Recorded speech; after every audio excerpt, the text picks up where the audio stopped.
এই রমজান বড় দামি একটা মাস, কবরের আযাব বন্ধ, জাহান্নামের দরজাগুলো বন্ধ। ওই কবরে কোনো আযাব নাই, রূহগুলো অপেক্ষায় আছে। সন্তান, আজকে তুই কোন ঘরে ঘুমাইতেছ? ওই ঘরের মালিক তো একদিন আমরা ছিলাম। আজকে তোরে বড় বানাইতে গিয়ে আমি মা কত ঘুম নষ্ট করেছি।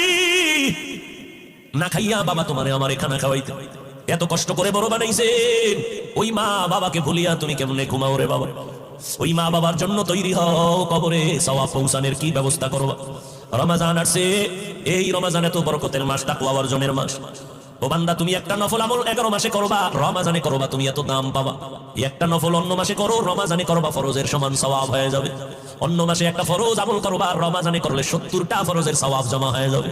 আমার মায়ার নবী দুর্বল, অন্য নবীর উম্মতের হায়াত অনেক বেশি, তারা বেশি নেক আমল করেছেন। আমার হায়াত কম, আমার উম্মতের হায়াত কম, এত নেক কোথায় পাবে? আল্লাহ বলেন, ও নবী জানেন না আমি আপনার কত বড় আশিক? সব নবী আমার বন্ধু, আপনিও আমার বন্ধু, তবে ব্যবধান হলো সব নবী রাসূল আমি আল্লাহর আশিক, আর আমি আল্লাহ নিজে হলাম আপনার আশিক। আপনার উম্মতের সুসংবাদ শোনায় দেন, যদিও হায়াত কম তবে বরকত আমি দিব অনেক বেশি।